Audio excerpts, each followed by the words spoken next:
was similar to the broadhead. Like, as soon as I thought of this, it was so simple and easy. It was like, why isn't that on the market? Why is no one doing it? Same thing on the broadhead. When I first saw the broadhead design with the longer tip section, solid one-piece steel with the flaring out of the blades to get your cutting diameter,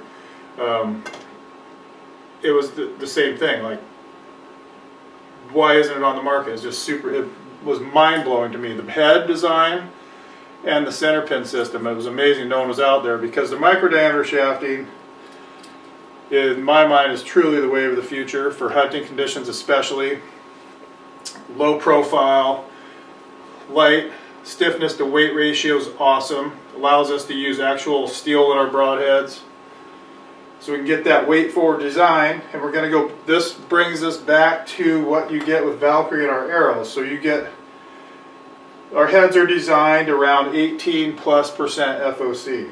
So for a standard setup, because we want to get an arrow in the, depends on what bow you're shooting, but say for a 28-inch draw, 70-pound bow, our average arrow is going to be around 470 grains total, which we try to hit around that 270 feet per second threshold, because that gives us the nice, smoothest arc, the tightest pin gaps at long range, while still packing a huge punch. We get the 18 to 20% FOC, moderate weight arrow, decent speed. So this gets you, because once we get down below the 270 into the 260s, 250s, once you get out past 50 yards, your arrow drops like a rock. We did a lot of, before we came up with this number, we didn't use a chronograph.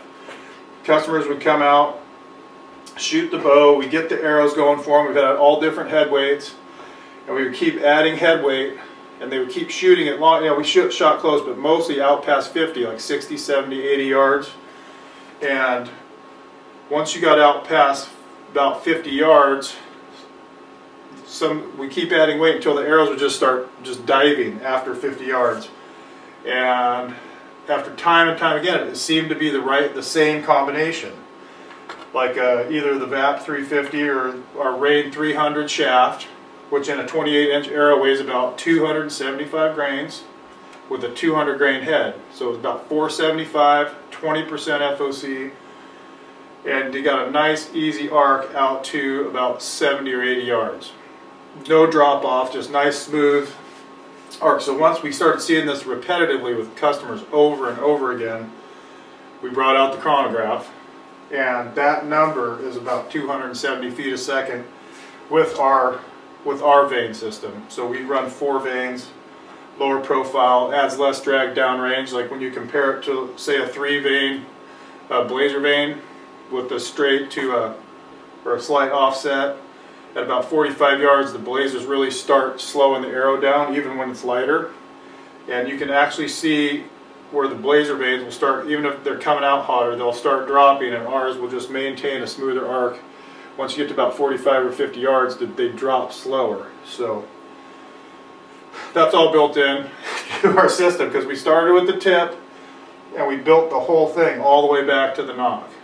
For a reason. I mean, everything about our arrow system is built in to give you the best chance of a lethal arrow. Shooting the heaviest, mostly weight forward arrow you can, to get you the highest chance of lethal hits in the widest variety of conditions. So the heavier stuff works, but once you start lobbing logs, like what I did for a couple years, it gets tiresome.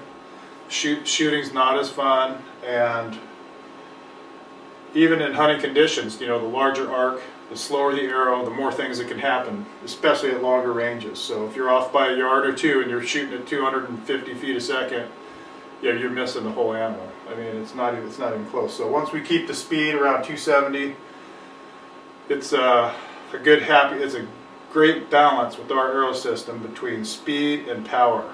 You still have decent speed. Most guys can get close to 100 yards. Some guys are getting over 100 yards on their tape or their pins. But you're packing a huge punch. So if that elk or whatever moves, or deer, and you get them in the shoulder, you're still going to get them. So this stuff is designed to blow up elk shoulder blades. I mean, that's what we tested it on mostly, was elk scapulas. And So that's what you're getting with Valkyrie. Accuracy from the weight forward design, the low profile vanes with the moderate weight, decent speed, so that yardage judging is not as important, and lethality. So we're shooting the most effective, this is the most effective deadly arrow in the moderate weight range you can possibly build. We built in with the head, we have structural integrity, sharpness, blade angle and penetration is unmatched.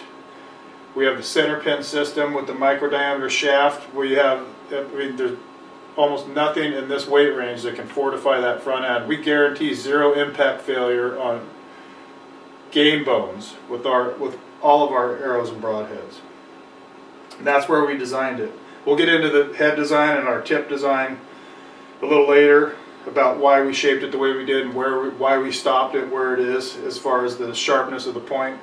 But this was all tested on green elk bones so that we could have the most penetration, but we didn't want any tip curling or breaking on game bones.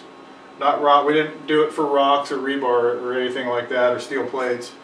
This was all about breaking bones on actual wild game animals.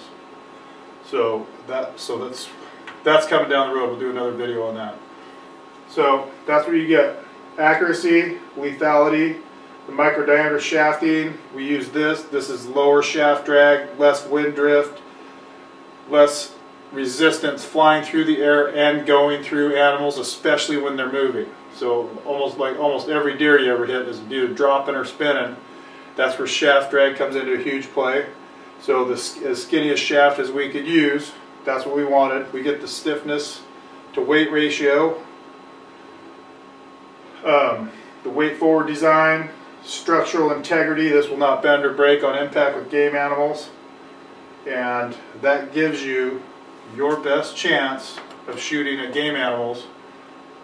Once you release the arrow, this is your best opportunity in the widest variety of conditions for getting a lethal shot. And that's Valkyrie Archery in a nutshell. Moderate weight, decent speed, about 270 feet a second, and packing a heck of a punch with components that aren't going to fail you on that animal of a lifetime. Thanks for watching. Head over to ValkyrieArchery.com for more info.